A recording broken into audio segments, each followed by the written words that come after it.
Welcome, everyone. We're really excited to have you here today on this class for a very important topic. Today, we're going to be exploring how and when to talk to kids about sex. And I just really want to acknowledge everyone that's on this call today. There's over 500 of you who've registered, and that really lets me know that this is an important topic that's mostly taboo in our culture, and I acknowledge you for taking leadership and consciousness around this as parents. So we're really excited to cover a lot of ground today. And first, I want to just introduce myself and my partner so you can see who you're going to be talking with.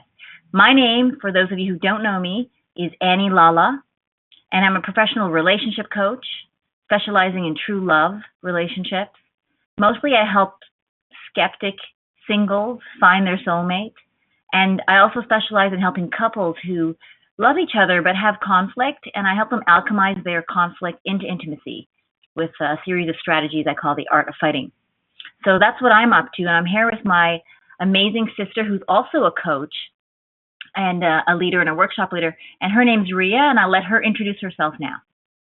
Thanks, Annie. So I'm Ria Lala, and I'm a parent coach, and I also offer courses that help build parents' deep, trusting, and connected relationships with their kids and cultivate skills that allow them to thrive. So folks, tonight I'm really excited. This class is all about sex and our kids, and it's a really juicy topic. Now, this webinar is for parents and caregivers who basically want some more perspectives on how to talk to kids about sex. It's also for parents who feel that their kids may be too young for this conversation, or parents who barely want to think about this because it just makes them feel so tense and anxious. It's also for those parents who worry that talk about sex is going to grow our kids up far too quickly. So for the next 50 minutes, we're going to share our best ideas, and then after that, we're going to take all of your burning questions, and nothing you ask is going to be off limits, so bring them. However, before the Q&A, which I can't wait to get to, I'm going to be giving you access to a really great opportunity to learn and master these ideas at an even deeper level. And for being on the call, I'm going to be throwing in a serious bonus, and I think so is Annie tonight. So definitely want to stay right to the end of the call to hear what that is. Okay, so let's get started because we've got a lot to cover. So to begin with, what is the best age to have the sex talk, and how much do we tell our children when they ask? Well, to start off, let's just talk about sexuality. Sexuality is a part of every person's life, no matter what the age. Now, as your child grows and develops, they may giggle with friends about private parts, or maybe they share dirty jokes, or they'll scan through dictionaries, looking up taboo words. Now, this curiosity, it happens far earlier than we think. But this curiosity is natural, and children of all ages have questions. So there really is no best age, but when they're ready to ask, we should be ready to answer. Now, the hardest part, of course, is staying composed and, just preparing ourselves for what we're going to be talking about. We want to try and respond to our child's initial question without turning red or acting as though some momentous exchange is taking place. That might suggest to them that sex is linked to feelings of shame. So we're going to talk all about, the how to do that and what to say so that you can regulate yourself. But let's just talk about the ages for a moment. So when we have young kids, ages 2 to 3, let's say, at this age, kids are beginning to explore their bodies physically. Now, as the parents, ideally we call the body parts what it is at an early stage, and we offer that as part of our child's development language. So words like penis and scrotum for boys, or clitoris and vulva for girls. There's no reason that we shouldn't use this word. However, just to share a story with you, I personally use nicknames initially with my kids. And I realized luckily I caught that it was to do with my own uncomfortability, which I had to explore as I grew and do my own work and eventually triumph over. However, using proper anatomical names saves us from having to have a conversation about why it's called something else, why we chose to use a different word and not the real word in the first place. And then you're kind of face to face with whatever story that you created about that. So using the actual names is perfect. What's key is that from 2 to 3 that we ensure that there's no judgment whatsoever towards their kids, towards their kids in any negative way to do with the questions they ask. They're curious, and they're curious about everything. So as such, they're going to be curious about their bodies. We don't want shame to set in, but we're going to talk more about shame and sex in a moment. So that's ages 2 to 3. The next kind of age group is ages 3 to 4. And that's where kids may ask, where do babies come from? But, at this age, the kids won't understand all the details of reproduction. So a simple, mom has a uterus inside her tummy, which is a sac that holds the baby when it starts to grow. And that's where you lived until you were old enough to be born. It's fine. Those are generally the questions that come up between 3 and 4. Now, developmentally, between the ages of 4 to 6, kids may start to ask about how a baby is born. Now, my suggestion is to stick with the literal response. When you were ready to be born, I helped the uterus push you out through mommy's vagina. If kids ask how the baby got inside of you, you can try something along the lines of, well, a tiny cell inside dad, which is called a sperm, joined together with a tiny egg inside mom. So again, what we want to do here is we want to keep it just like as an everyday conversation. Sometimes it helps to role play these things out so that we become comfortable using these words. This is a really great opportunity for us to even explore how comfortable we feel using the words like vagina and penis, or if we use nicknames to deal with our own insecurities around that terminology. So next, ages 6 to 8. So at this point, this is the age group that my kids are in. And here your child is learning much more about how people get along with each other. They may become interested in what takes place sexually between adults. Their questions become much more complex, and they try to understand the connection between sexuality and making babies. And they're going to come up with their own explanations about how the body works or where babies come from. So we might as well at this point start giving them some really good answers. It was about a year ago that my son, he was just turned 7, and he asked me, Mom, what is sex?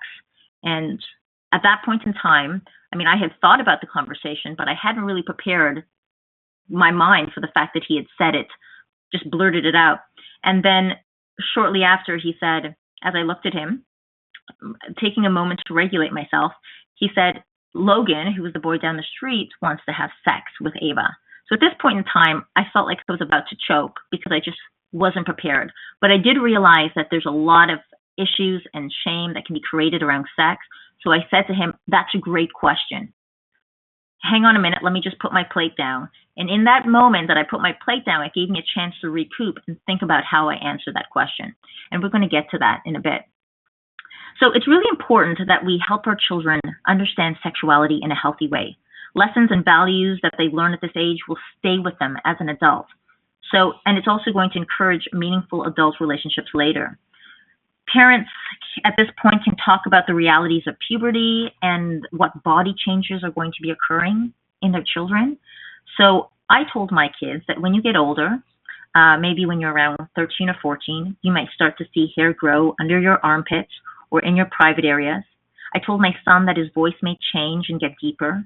I told my daughter that she would get boobs just like mommy. I asked them what they thought about this. And at this point, that led to some really wonderful, intimate questions where you can both share your experiences and your feelings. Maybe even share one personal recollection that really stands out in your mind from when you were growing up. As for the direct question, what is sex? I told him that basically a penis and a vagina fit together like pieces of a puzzle. And together with the sperm, which looks just like a little tadpole, and then I showed him a little video on YouTube, that little tadpole swims up through the penis, finds the egg in mommy's belly, and that process is called sex. And it's one of the ways that adults use to have a baby, and it's always part of a deeply loving relationship. So that's what I told my kids at ages 6 to 8. And they sat there, and I stayed very calm and collected as I told them. And it was just like, and we moved on.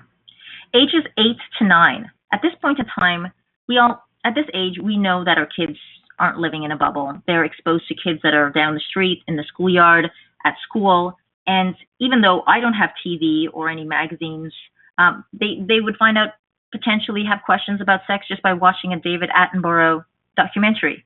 And they're going to start to realize that sex is important, which your child has probably picked up from media and their peers.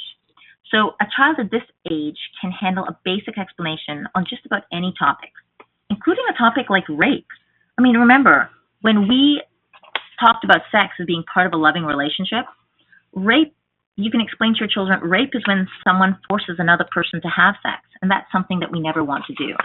And again, if we prepare our minds and prepare our bodies for this conversation, the conversation is going to go much more smoother, and the children are just going to take the information and they're going to feel, okay, just something that they need to know. Ages 9 to 11. Okay, so your child probably has already developed a sense of right and wrong. They're able to understand that sex is something that happens between two people who love each other. Then they may begin to become interested in how mom and dad fell in love. So questions about romance and love and marriage might arise. Maybe questions about homosexual relationships. Use this time to discuss your family's thoughts. Use this time to talk about homosexuality. Explain that liking or loving someone doesn't depend on a person's gender. And, it's no different than a man and a woman loving each other. This, of course, is your choice, but this is something that I have no issue discussing with my children at 6 to 8. But at 9 to 11, that might be the perfect time. You have to use your own parental wisdom and intuition as you speak to your kids and understand where they are maturity-wise and what they can handle. So ages 12 to 14, by now kids are formulating their own values. So check in every so often to just make sure that you can provide context for all this onslaught of information that your child is picking up on. Kids should be crystal clear about their body and how it functions, from wet dreams to masturbation, just so they can develop a healthy acceptance of it. Now, your child's questions about sex don't always come up at convenient times, and you may not always be prepared for it. I wasn't. But you can give up on the idea of presenting the subject in a big birds and the bees talk that happens at some monumental time in their life. It's really just a series of small conversations spread out over many years. You, as a parent, become the obvious go-to person whenever there's a question.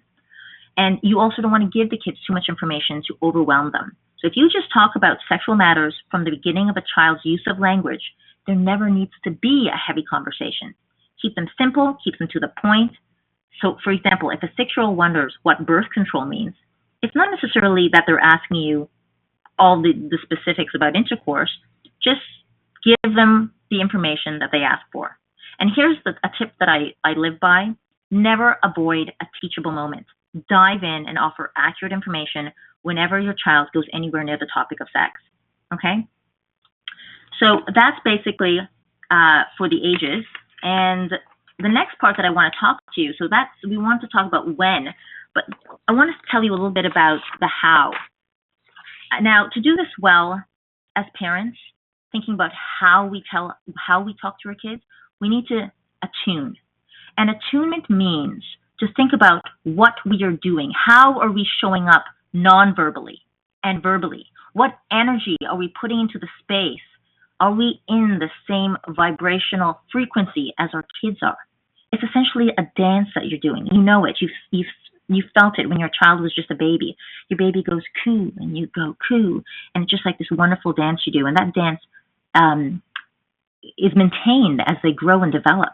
And as far as you can keep that dance connected and alive is how much your child will want to come to you with their questions and their confusion and their hurts and their sorrows. So this requires us to dig deep and explore our own blind spots. So I really recommend role-playing this. Like when you get off this call, sit in front of the mirror, no matter how old your children are, and role-play what you would say. Think about how your eyes are looking at them. Are they distracted? Are you nervous? Are you busy turning a pot or tidying up the kitchen? How's your body looking? Is it facing them? Do you feel connected? What does your tone sound like? Are you touching them? Are you smiling? Is your feature soft? Think about everything that shows up non-verbally, and then think about what you want to say and practice it out in a role play. What I want you to remember is our fundamental beliefs are formed during childhood. Your child's mind interprets even the smallest situations and remarks, the facial expressions, the energy, and tattoos them into permanent subconscious beliefs that they are going to hold on to for the rest of their life. So it's worth it to raise our curiosity and have a heightened awareness about all the ways that we show up for kids, because they will always pick up on our cues first. Now, for for those parents who want to know and are eagerly interested in what happens to kids whose parents just either avoid or skim over talking about sex, I'm going to let Annie jump in and give her thoughts on this. Right. Annie, you want to jump in there? Yeah, thank you so much, Ria. That was exquisite. I think you really nailed it in terms of the nonverbal cues and attunement. This is really important stuff. I'm going to dive in here. So what happens to kids whose parents avoid or skim over talking about sex with them? And that seems to be like a lot of parents. Well, what happens is kids get a sense that this is not to be talked about. This whole area of their life is to be avoided. In the avoidance of it, they can smell shame around the subject. And you see, the thing about shame is it requires secrecy to survive. Okay, the way shame lives is in the dark. And so the more you keep a subject in the dark, the more shame starts to accumulate there. Parents, while avoiding awkward moments or uncomfortable conversations in the short term, they may lose in the long term if their kids end up in sexual situations that they then have to deal with or bail them out of, like everything from pregnancy to STD to rape to inappropriate premature sexual activity. And so it's really worth the work up front to, as Ria said, learn regulation techniques, learn to work through your shameful relationship with sexuality as a conversation, as a topic, and move through that in service of being a safe, neutral place for your children to get that information. If kids feel sex is a safe topic to talk about with parents who lead it, by the way, and parents who lead that conversation, it's, again, Ria mentioned that when the kid leads it, you respond, but don't be afraid to bring it up yourself if you feel it's appropriate or relevant to what's going on in the child's life. And kids feel safe about sex in general when parents feel safe, instead of feeling scared, shamed, or disgusted. Okay, so we really are demonstrating with our subtle body language, our tone, our words, the way we hold the subject matter to begin with. We're training our children to relate to their own sexuality in the same way. And just some research here. Studies have shown that parents are the biggest influence on how kids make decisions about sex. Children who report having good conversations with parents about sex are actually more likely to delay sexual activity. They have fewer partners and use condoms and other contraceptives if they do have sex. They come at it with more intentionality, education, and confidence. So if we can, as parents, create a series of mini conversations, research shows us that teens are more sexually active than parents think. Thousands of teens get pregnant every day, suffer STDs, get into all kinds of difficulties. And we've all been in situations where our kids have mentioned something grown up, and we think, where the hell did that come from? How did they learn it? So the information's out there, and we really want home base and the parent system to be a place that's safe for them to bring their curiosity and their questions. I think we can help our kids deal with topics related to sexuality, starting when they are very young and throughout their lives. One of the metaphors that comes to me around this is the idea of vaccination or inoculation. You know, if you think about what a vaccination is, it's a little piece of the actual pathogen or virus that's inert and hopefully non-infective, and you inject that into the baby as a vaccine. And what that does is it produces an immunoresponse, a reaction in the body. The immune system learns how to cope with that new information in the form of the virus. And so when the actual virus in the real world enters the body, the system's already geared and set up and ready to deal with it and cope with it because it's been inoculated.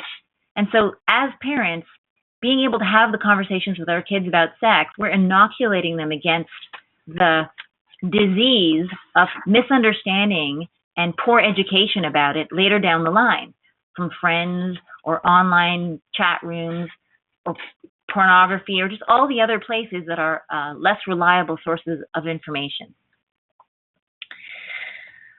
Okay, now sexuality includes a wide range of topics, including male and female bodies and how they work, human development, reproduction, types of relationships,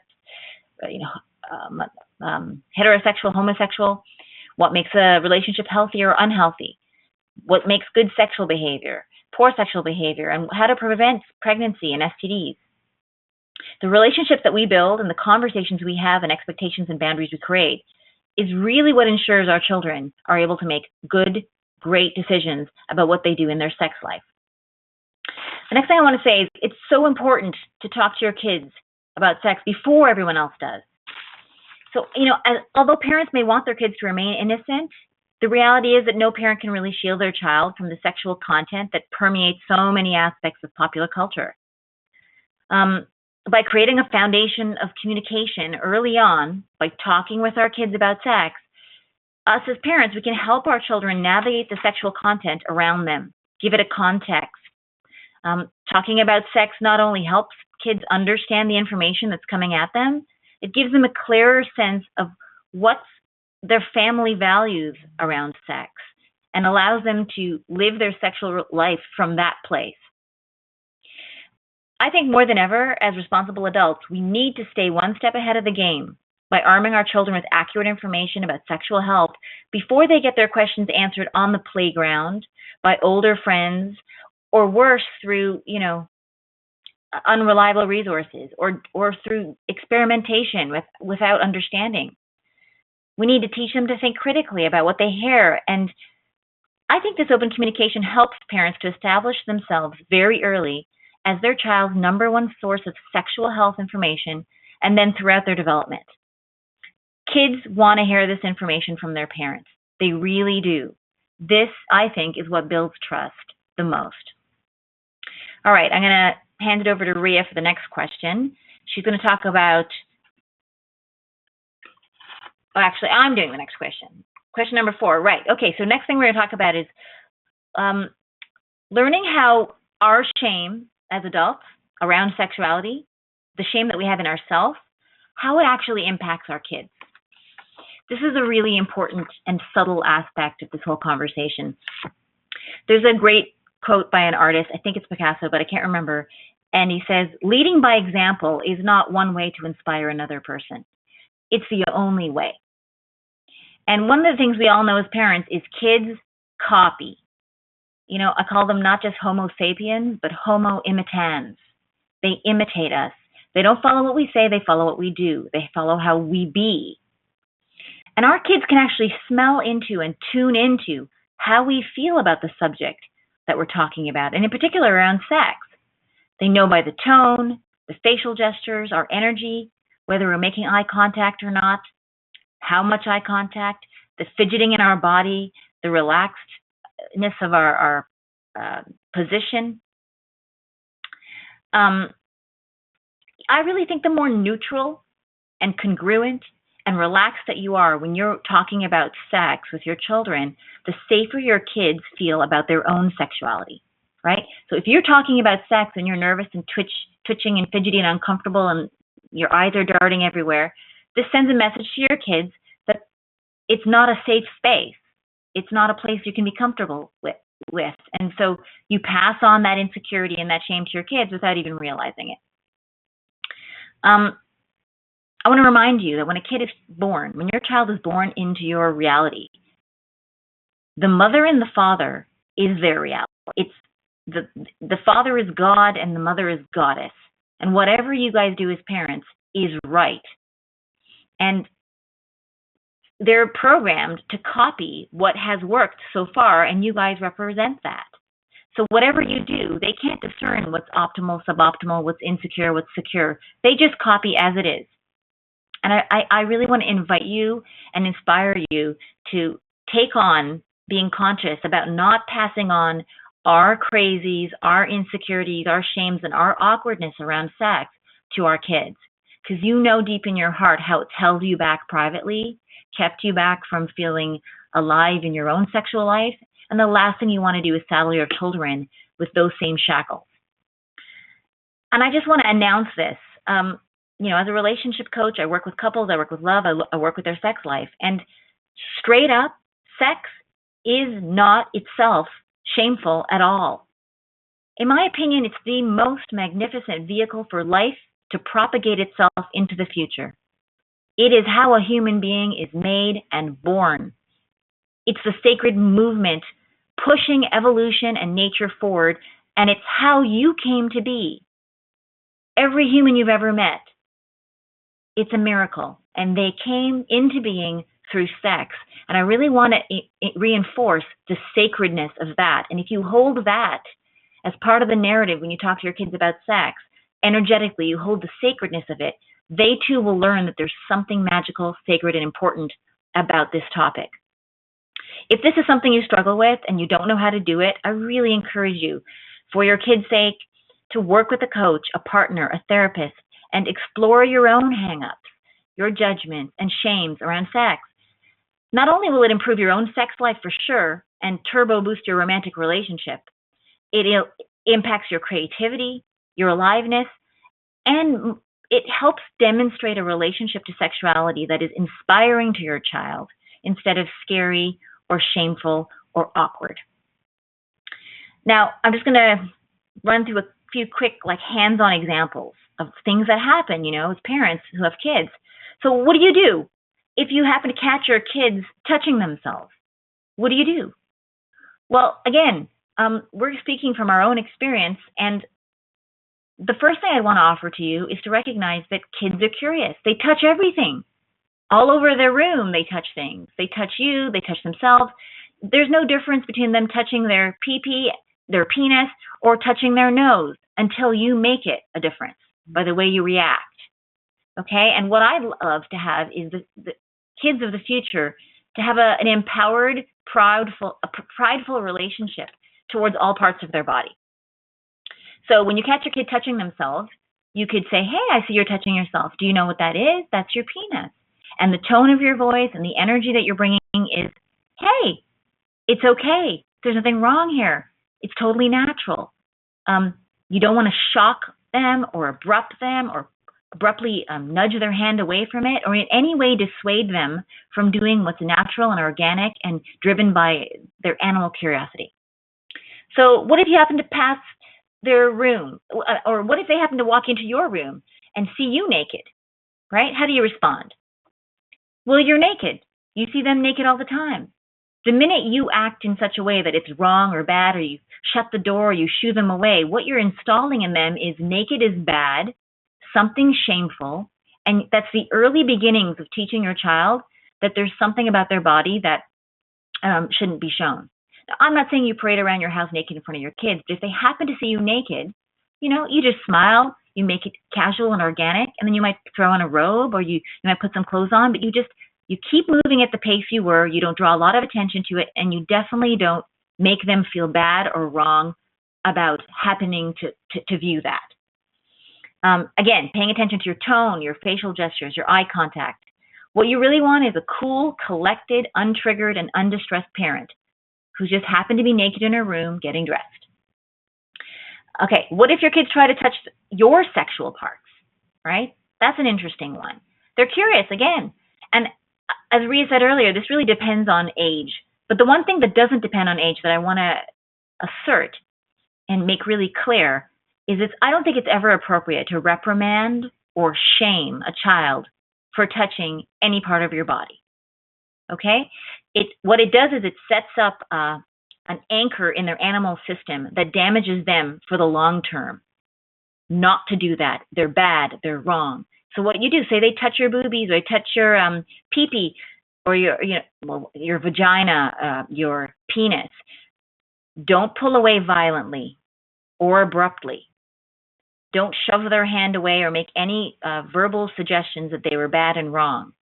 Be very gentle, slow shifts. You might tell them what they're touching. Say that's daddy's pee-pee or this is mommy's vagina. And then you slowly move along and you can, start putting your clothes on and just go about casually. The minute you make a big deal about it, you're pointing at this particular behavior and saying, this is special and different and in a particular way. It's special and different and wrong. And that's the beginning of installing shame. So you really got to watch that. Last thing I want to talk about, every time a sex scene on TV comes up and a couple is kissing, you're out in the park and a couple's kissing each other, how you react as parents towards the sex scene or the kissing scene on TV or the couples kissing in the park is sending a message to your child, is affection okay? Is it not okay? Is your face shriveled in disgust? Do you turn off the TV? Do you tell your kids, oh, don't look at that? Anything abrupt, contractive, shameful, wrong-making is installing in your child a fragmenting of the part of them that someday will want to kiss, that someday will want to be affectionate, and they'll be lodged in their mind, mommy and daddy thinks that's wrong, and I'm not supposed to do it. Basically, if they think being disgusted is the right, basically, if you're disgusted around sexuality, what happens is your kids anchor disgust inside of their nervous system to stay in rapport with you, okay? Whatever you feel, they think is what you're supposed to feel. And the last thing we really want our kids to be feeling about their sexuality is shame or disgust. All right, I think we've covered a lot there. We've got another question here. I'm going to pass it on to Rhea. Thanks, Annie. That was really great information. And, you know, as you were listening to that, maybe it resonated with you. Hopefully it did.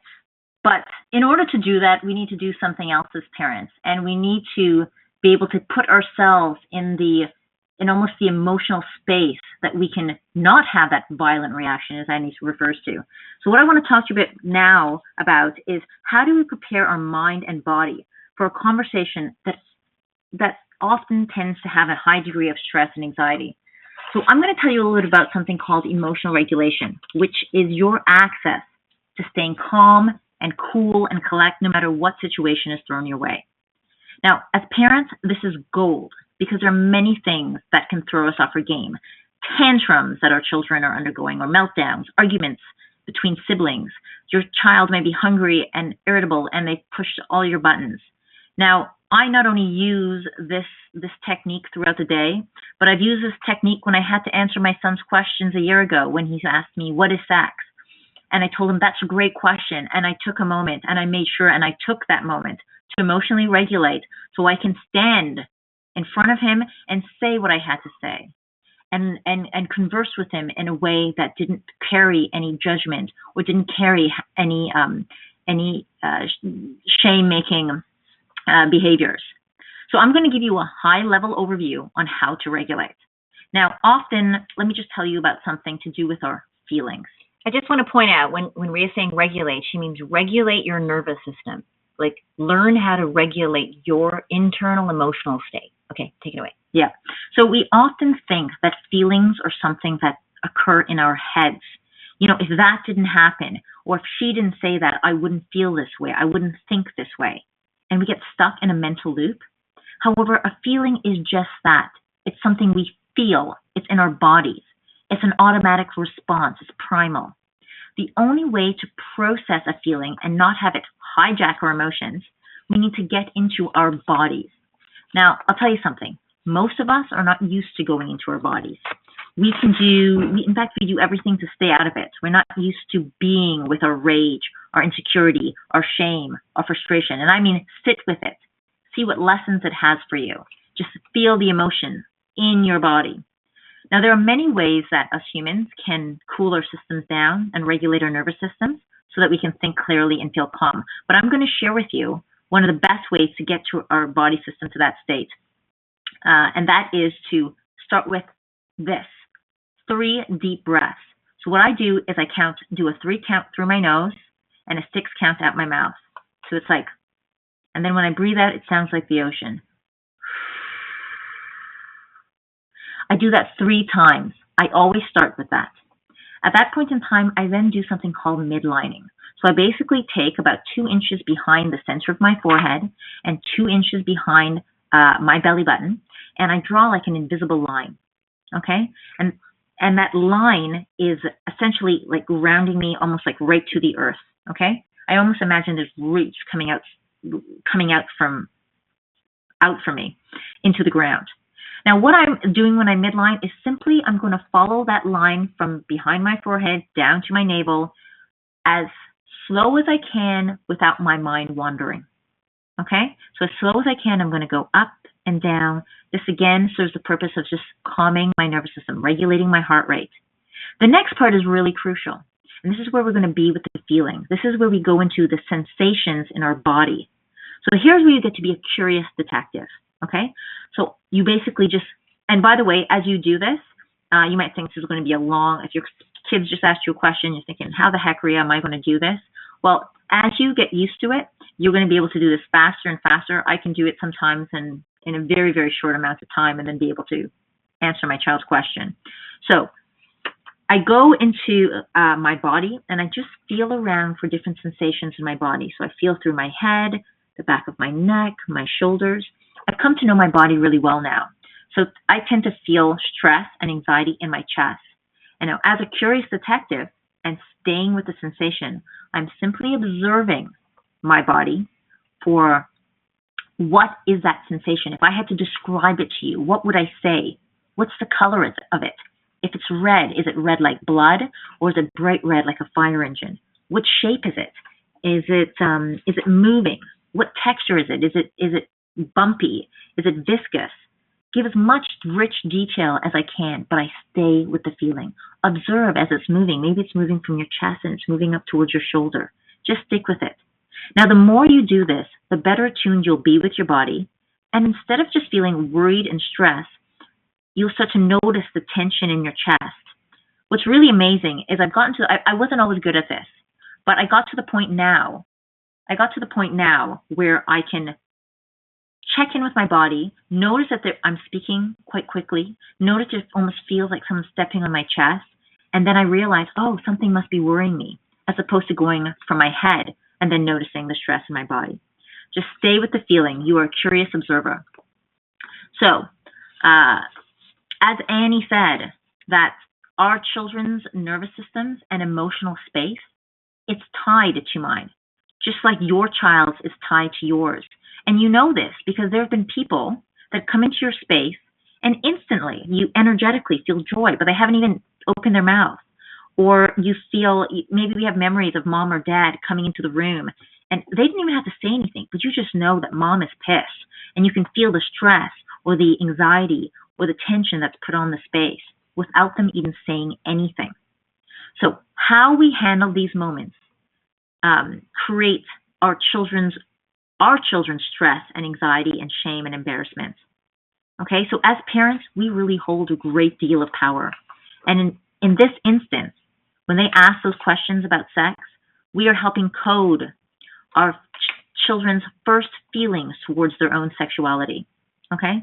So if we just step outside our own fear that our kids are going to have premature sex and our own worry that our kids are making bad decisions, or we're just kind of feeling heartbreak, that, oh my goodness, my kids are growing up too fast, I don't want them to be exposed to this, then we can step into the mindset of a parent who brings their consciousness to these interactions, because we will celebrate one day when our kids are in a loving, healthy relationship and that you know in your heart that they feel comfortable and free when they're intimate. So as I mentioned, what you want to do is take a mini time out if you want to, and remember that your kids are always picking up on what you're projecting, even emotionally, without even speaking, into the place, into the room, into the space. So take your time and role play these things out. Okay. So I'm going to let Annie talk a little bit about whether or not it's a big parent concern about whether or not talking about sex can create prematurely sexually active children. Yeah, thank you, Rhea. I just want to really highlight the procedures and the technology she shared with you about how to regulate your nervous system. And there's many ways to do it. Sometimes other breathing techniques, doing some yoga, moving your body, whatever you know brings you back down to a neutral emotional state, that is a power tool for you to bring you back before you talk to your kids about anything that's awkward, distressful, confusing. All right. So do you think talking about sex with your kids makes them prematurely sexually active? Well, I just want to look at the question. Prematurely sexually active. The point of talking to your kids about sex is to help them mature, is to actually educate and raise their consciousness and mature them so they get to a point that they can make good decisions about when, how, and under what circumstances they engage in a sexual experience. Right? And what makes you mature? Wisdom, knowledge, education, a safe, caring, loving opportunity to explore your questions. And that's what I'm inviting all of us to be as parents for our kids. Personally, I think that talking to your kids about sex most likely delays their experimentation in it. I mean, not necessarily, but the mystique and the secrecy and all the shrouded mystery around the sexuality is gone if you're a parent that's continually taking small moments to have little conversations as they develop growing up. It's not this big, scary, weird, awkward, monolithic thing that mommy and daddy never talk about. It's just been part of the family household conversations since they can remember. And it's natural and organic. And if we always talk about sex with our kids in the context of love, caring, and tenderness, that's what we're encouraging them to create in whatever context they choose to start being sexual, in their life. So some of the info I've researched that I just want to share with you, why giving your kids information actually protects them, is a series of studies consistently show that children who are educated about healthy bodies, healthy boundaries, and healthy sexuality are protected from child sexual abuse. Even if children are not asking questions yet, and some never will, we need to give them information about their bodies and help them to develop strong personal boundaries that feel right for them, that make them safe. Sexual offenders prey on children who aren't educated about their bodies and who therefore lack the skills to differentiate between appropriate and inappropriate touching. These children find it hard to say no, especially to an adult or an authority figure, so they may not report abuse for fear of getting in trouble, because they don't know that a boundary has been crossed. This makes them easy targets. The studies I've looked at indicate that 85% of cases of child sexual abuse, the offender is known to the victim. So by teaching our children that they can say no, we arm them against the abuse. And not that they can say no, but it's right for them to say no under certain circumstances. And how will they know? Unless they learn it from their parents first, the people they trust the most. So in addition to learning the concept of ownership of one's body, young children need to learn correct terminology for their body parts so they can accurately and clearly report abuse. Just one story I saw years ago, a parent told a teacher at a daycare facility that over the course of 3 weeks, her 4-year-old boy was telling the mom and the healthcare provider, "Grandpa was playing with my toy." And it wasn't until a quick thinking staff member called the parents and realized that the penis was what they called the toy. And, these kind of tragic stories can be prevented when children are given the right language to communicate effectively.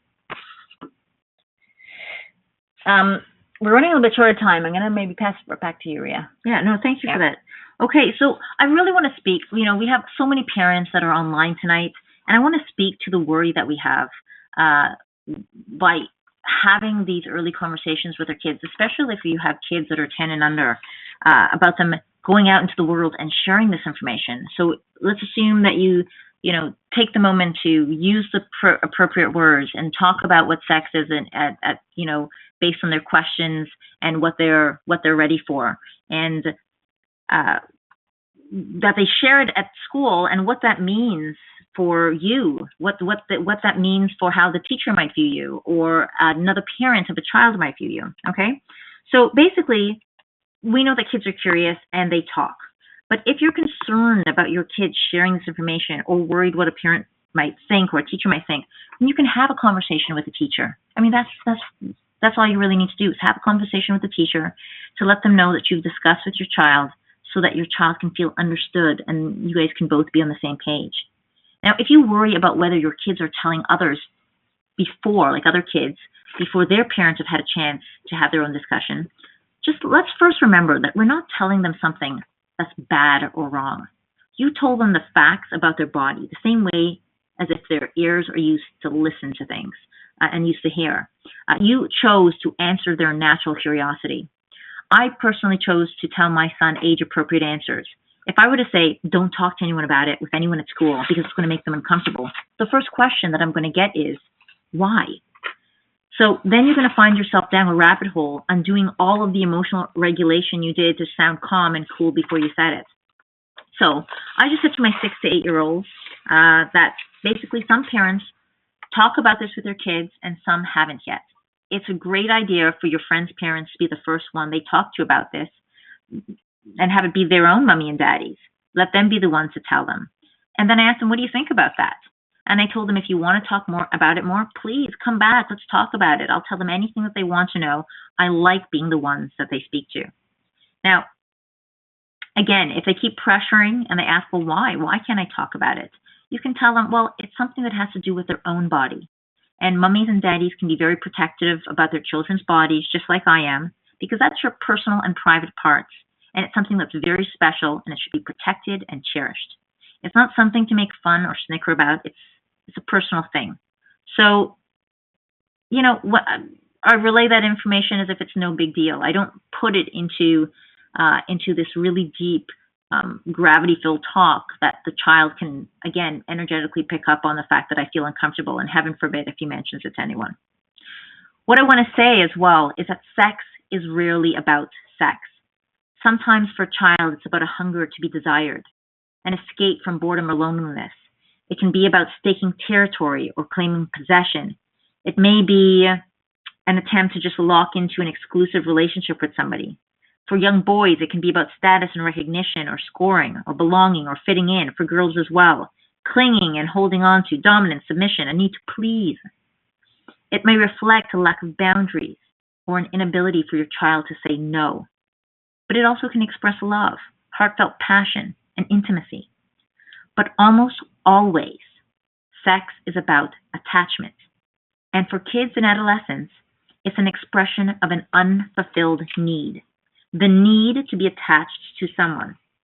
Now, we say that my kids are attached to me, but how long and how tightly attached they are based on the 1,000,001 moments, those interactions that we have with them every day, how we show up, how present we are with them, how connected we are, how safe they feel. And not safe as if, you're going to beat them, but how safe they feel till they tell you everything, emotionally safe. Children who have replaced their parents with their peers are most likely to be sexually active and sexually preoccupied. So the key is to stay closely tied to them with your feelings, with your words, with your behaviors. Okay? So I see that there's a number of questions that have come in, and I want to get to them all. But before we get into all those great questions that you're sending in, and please, if you have any, please just enter them into the question box. I want to take a moment and share something really special with you. And it was designed for parents out there who want to create this type of relationship where their kids feel like they can tell their parents everything. Now, if you grew up not being able to talk to your parents, or you had reservations or worries, here's a chance to learn some new moves that will have your kids to do just that with you, connect. So the question is, how do you become a parent that your child is so deeply attuned to that they're open to your guidance and are listening keenly as you build and develop trust? As a result of this type of conscious relationship that you're carving with them, essentially you're both in a type of synchronicity, and kids will come to you first to discuss their concerns, their worries, their stress, instead of automatically going to peers who can be fickle and transient and give them wrong information and lead them down a suboptimal path. So you can be the one who influences them. You can be the one that gains confidence. There's a misunderstanding that when kids hit a certain age, usually in their teens, that you kind of lost them to the world, that they go out among their peers. But that is true right now for Western society. In adult-oriented, that's in peer-oriented societies like the West. But there are many adult-oriented societies, many indigenous tribes where this never happens, where peers go off on their own and just leave the family unit, where they're still very closely connected. I want to show you how. What are the type of discussions? How do you show up in every way so that your child looks to you to be that? Because you can overcome it. You can have more power than their peers. So you're also going to learn, I also want to share with you how to help kids manage their impulses and emotions, which is an important part when kids are feeling sexual, to be able to manage these things so that they can weigh options and to learn how to do this when they're making these neural connections, these like nicely grooved highways of neural highways that are being created. You're setting the foundation for that right now. So they can get really good at managing their impulses, and they begin to trust themselves. They can watch themselves make good decisions, which is going to build esteem. Now, if any of this sounds like something that you really want to carve or have in your relationship, or if you're even curious right now, then what I'd love you to do is go to, while we're on the line, go to Build Great Minds. So www.buildgreatminds.com/butterfly. Just open up a new window and type it in.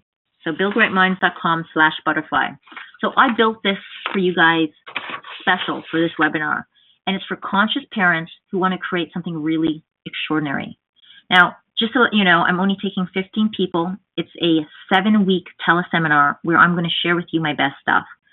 This course in itself is $497, but just for the people that are on this call tonight, for the 15 people who register before November 30th, you're going to get it for $397. And I'm also throwing in a heap of bonuses for you. So first of all, I'm going to be throwing in my complete online ninja parenting course. I'm going to throw in my personality types webinar. You're going to be part of an elite members group to share and connect on all the different struggles and frustrations that you're having with your kids, so we can support each other, we can help each other, and we can give good advice. On the teleseminars, I'm going to have a teaching portion of it, and then we're going to do live coaching on the call. So basically all your frustrations, all your big painful moments, bring them. It's a safe space. You're going to get live coaching every single week. I'm going to throw in an ebook on the 99 questions to build your kids' EQ. And Annie, you have something for them as well. Yeah, I really so think this is such an important part of developing your parenting skills. I'm putting in a 7-week telecourse I did that was quite successful. It was called Sex Without Shame. And it's, not so much about parenting. It's about love, couples in love, cultivating a sexuality that, mitigates shame. But this is really part of building a household that has kids without sex and shame linked together. Okay, so I want to take some questions right now, and once again, just for anyone who may have missed it, if you want to check out the website, it's buildgreatminds.com/butterfly, because it's called the butterfly effect. How small shifts in your parenting can create dramatic changes in your children. Yeah, and anyone who's interested in the stuff we're covering today, which of course to cover in an hour is impossible to get really deep. But if you want to cultivate mastery and take this understanding to a deeper level, this is the course to take on and raise your consciousness in the game of parenting. And I can't recommend it highly enough. I'm actually going to be taking the course with you, so join us and let's share our epiphanies together. Okay, so I'm going to take some questions, and all right, so one of the first questions I have, so I have someone who has said that in order to demystify the potty, I've let my daughter watch me pee, and she asks, why do you have hair down there? And so how do you respond to that? Well, okay, so what I've said is that it's really natural for grown-ups, I would say it's really natural for grown-ups to have hair in places that children don't, especially under their arms or between their legs, and for men on their faces. So you can add that at some point, maybe when she's 12, she's going to start becoming a big girl, and just like her mom or her aunties or her grandma, that she's going to have hair covering her private parts. Okay, we have a question on, let's see here. Okay, so I have a question on a preschooler who asks why his penis was getting hard at the grocery store. Okay, so I can imagine if people are around, that may have been an uncomfortable moment. So if a question like that happens at an inopportune moment, it's really okay to give, just for that moment, an incomplete answer. As long as there's a promise, as long as you've regulated your emotions and said, hey, that's a great question. Just give me a moment, let me just cash out, and then I'll answer that question for you in the car. In this case, you can say quietly, well, sometimes that happens and it's going to get soft again soon. Or if the question requires a more involved answer, you can say, that's a really good question. Let's talk about it more later. And then get your thoughts together about how you would respond it. As long as your child knows that you're going to follow up with them, that you didn't dodge the question, that you were calm and collected as you spoke, that's what I would recommend. But it's really important that you come back to it later and answer any questions that your child has. Annie, do you want to take a question? Yeah, I'm seeing a few questions coming up around porn and how to address that. And, what do you tell your kid if they're interested in porn, or if you catch them? Even there's got the shame. If you discover that they're exploring porn. Again, I think the highest priority is to make sure that you don't install shame where there already isn't any. Okay? Implanting shame, though in the short term feels like it'll have them stop, what it actually does is it just makes them do that thing underground and out of sight. So you've lost the trusting connection, and you've lost your influence and impact in that domain, okay, because they've been made to feel bad, wrong, and small because of it. So, again, I have a daughter. She's 18 months old. Porn isn't an issue. Yes, it's come up. But as a parent and as a relationship coach, what I would suggest is if you find out that your child is exploring porn, you just get curious and ask them about it. And you really make sure you do what Rio was talking about earlier and regulate and tune into your own anxiety, awkwardness, and shame and judgment, and make sure you process that down to a kind of neutral space before you even approach the conversation with your child. Okay? Because if you're coming at it with a make wrong, shame, or blame, they're going to feel it, and that means they're never going to come to you again on that topic. You've lost influence. Mm-hmm. So if you find out that they're looking at porn, you could just say, okay, what about that interests you? Or you can say that's a website for adults. Just try and stick to sites for kids. I had a situation like that. The kids happened to be watching a few videos on YouTube, and they happened to come across a My Little Pony video. And that particular My Little Pony video, My Little Ponies were doing things that My Little Ponies ordinarily don't do in the cartoon. And so we saw it, and at that moment, I remember I didn't rush over there and said, "Hey, turn away." I didn't know if they even understood what was going on, but I turned it off. If you came into your room and you saw your child watching porn, don't get angry, as Annie said. Just tell them calmly that that's a website for adults. You need to stick to sites for kids. And then you can ask them, as Annie said, ask questions about what is it about. Do you have any questions about, your body? Do you have any questions about what's happening there? Because I'd love for me to be the first person that you come to, and I'd love to answer your questions. At least now you have some power, as she says. Yeah, again, if they're watching porn, there's something they're getting from it, and that's just what's so. You being curious, open-hearted, and available for them to tell you why they are enjoying it, what they get out of it, first, before letting them know, whether it's age appropriate or not, I think is an important part for them to feel heard and understood and met and in rapport with, because they won't trust your advice of watching a more, age appropriate website if they don't feel like you get them. Okay, so you seek to understand first. Okay, and from that understanding place, trust is built, and then you can guide them into a place that is more supporting and nourishing and developmentally appropriate. Yeah. I have a question here about masturbation and how to address the topic of masturbation. It's really important as well when we're talking about the developmental ages that we understand that kids that, between the ages of 10, 11, 12 might be discovering masturbation. Masturbation is something that is perfectly natural and for a child to do. And if that is for anyone to do, we highly encourage masturbation. But if a child, if they talked about it with you, that they've been touching themselves, again, you want to regulate your emotions first, and you want to just ask questions about it, and you want to share a story. What an intimate, fantastic conversation to have with your child. If you want to create that type of space, if you want to be the parent that creates the space where they tell you everything, then share some personal stories of your own. This is a natural thing that kids might do. They're not going to lose an eye. Fingers aren't going to fall off. They're not going to die. The worry is that if they masturbate, they're going to I guess what the worry is that they're going to want to go have sex next. But the truth is that if we can just provide a healthy understanding of masturbation, what's happening to their body, what the body might be needing, or what the body just feels that it might feel good. And yet letting them know, like, pleasure is good. If they have an itch and they itch it, you don't freak out. If they're hungry and they eat food, you don't freak out. If they're feeling pleasure from masturbation, we freak out.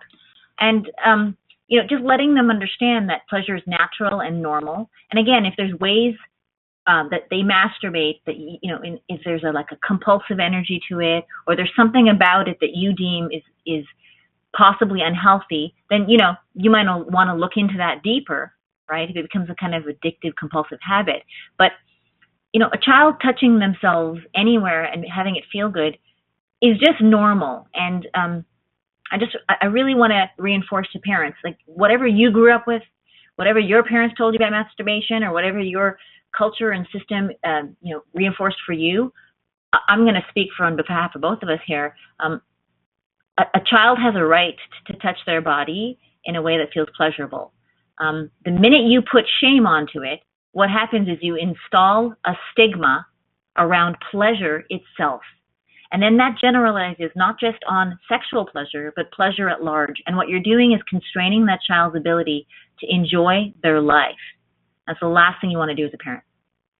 And just to tag on to that, one really important transmission that I'd like to make is to do with, and I've seen this in my coaching practice, is the way into the light is always kind of facing and going through the dark.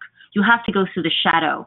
So trying to skirt around the issue and filling your head with worries, we can see the worry. We can go, okay, I have a worry here. I feel tense. My heart rate's speeding up as I have this discussion. Yeah, I was a bit shocked when I opened the door and I realized that my son was masturbating. It's okay. Recognize it. Don't judge it. Don't shame yourself for even feeling that way. And then also see it for what it's worth. That, if we were to skirt around the issues, any sort of anxiousness or tension around the matter, that actually creates more mystery. That actually creates more curiosity. What is mom and dad freaking out about? What is it about that? It must be a big deal. It's like this big gravitational force. But imagine if you're just like, yeah, this is what you do. This is why it's happening. This is, what could happen. Then your child will feel like, oh, okay, well, I have the facts and I know. And it has less power. So, despite the fact that you may feel and fear, all the studies show that the more you talk to your children about this in a calm way, in an open way, in a conversational way, the less that your child will be engaging in sexual activity at an early age. So on that note, that's what I'd love to leave you with. And I highly encourage you guys to create the relation, as you already are as conscious parents showing up for this session today. Create the relationship that allows them to always feel that you're their biggest ally, that you are their safest spot where all their secrets can land, because that's where your power is. Long into the future, they will come to you, and that's when that's magic. Yeah, and I just want to remind you guys that these ideas get really deep and labyrinthine, and there's a lot of exercises and specific how-to tacticals on how to implement this day-to-day into your life. And so I just want to remind you again about this website to take a look at. Yeah, it's www.buildgreatminds.com with an S, minds.com/butterfly for the butterfly effect. I highly encourage you to take a look at it and just feel into your intuition. Just feel into how the course sounds to you, and if it resonates with you. And if it does and it feels like a good match, then reach out, because I only have 15 spots left, and the door closes for that discounted price on the 30th. So thanks a lot. I really want you to join us on this course. And in closing, for those people just still hanging on, I want to close with you a story that really made a big difference in my life. It's an anecdote. For mothers out there who are wondering how to deal with their daughter's sexuality. When I was about 14, I discovered a little egg in my mother's cupboard that had a cord attached to it, and when I pressed the button, it would vibrate. I didn't know what it was, but all I knew is when I put it between my legs, it felt good. And so I would do that once in a while. And I would leave it in my bed. And every time I came back to bed, it was gone. Someone had put it away. I realized now as a grown-up, my mom must have found it in my bed, put it back in the box, and I'd go back and find it every once in a while and use it between my legs and put it away. And I realize now that what my mother was doing, which was very brilliant, was she wasn't reinforcing or promoting or encouraging a sexual dynamic with me. She was really neutral about it, but she never once made it wrong, bad, or shameful. And, I'm really grateful for that. And I just wanted to give you a personal anecdote of what it could look like, when you're dealing with the burgeoning sexuality of your children. And each parent out there, you're going to figure it out in your own way. You're going to find your own boundaries. You're going to find what works with you morally and ethically. But I want to encourage you to lean into being a primary support for your child feeling safe and shame-free around their developing sexual persona. So I'd like to leave you with that. That's great. Well, thanks so much, you guys, for staying with us. It's been a great conversation, and one that gives a lot of pause for thought. I encourage you guys to do some role plays in the mirror tonight, because that could be a lot of fun. It's a great conversation to have with your partner or your friends, and share the information. And don't forget, check out buildgreatminds.com/butterfly. We look forward to seeing you in the next class. Take care, guys. Bye-bye.